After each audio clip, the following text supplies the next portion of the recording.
ಇವಿಷ್ಟೆಲ್ಲ ಮಾಡಿ ಜನ ನಮ್ಗೆ ಓಟ್ ಹಾಕಲಿಲ್ಲ ಅಂದ್ರೆ, ತಿರಸ್ಕಾರ ಮಾಡಿದ್ರೆ ನಾವೇನ್ ತೀರ್ಮಾನ ಮಾಡ್ಬೇಕು? ಈ ಗ್ಯಾರಂಟಿಗೆ ಬೆಲೆ ಇಲ್ಲ, ಅಕ್ಷತೆಗೆ ಬೆಲೆ ಇದೆ. ಅವಾಗ ನಾವು ಒಂದು ಗ್ಯಾರಂಟಿ ಕ್ಯಾನ್ಸಲ್ ಮಾಡಿ ಒಂದು ಅಕ್ಷತೆ ಹಾಕಿ ನಾವು ಒಂದು ದೇವಸ್ಥಾನ ಕಟ್ಟಿ ಅಲ್ಲಿ ಪೂಜೆ ಮಾಡಿ ಓಟ್ ಹಾಕ್ಸ್ತೀವಿ. ಗ್ಯಾರಂಟಿ ಬೇಕಾ, ಅಕ್ಷತೆ ಬೇಕಾ? ತೀರ್ಮಾನ ಆಗಬೇಕಲ್ಲ.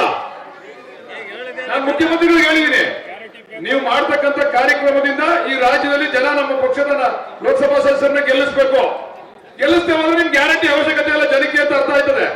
ನಿಮ್ ಗ್ಯಾರಂಟಿ ಬೇಕಾಗಿಲ್ಲ ಜನಕ್ಕೆ, ಗ್ಯಾರಂಟಿ ಅವಶ್ಯಕತೆ ಇಲ್ಲ. ಅವಾಗ ಆ ದುಡ್ಡು ತಗೊಂಡು ಅಭಿವೃದ್ಧಿ ಮಾಡ್ತೀವಿ. ಬಿಜೆಪಿಯವರು ಹೇಳಿರೋದು ಅವರು ಮುಂದಕ್ಕೆ ಇದನ್ನ ನೀವು ಮಾಡಿದ್ರೆ ನಿಲ್ತದೆ ಅಂತ, ಅದನ್ನ ಅವ್ರು ಹೇಳಿದ್ದಾರೆ. ನೀವು ಸ್ವಲ್ಪ ಎಚ್ಚರಿಕೆಯಿಂದ ಇರಿ ಅಂತ ಹೇಳ್ತಾ ಇದ್ದಾರೆ. No guarantee will be stopped in Karnataka. BJP had threatened earlier that if Congress comes, there is only till the election is there. So Balkrishna is in a firm that you should be guaranteed that we are going to implement, we will implement. This program will be there for continuous 5 years.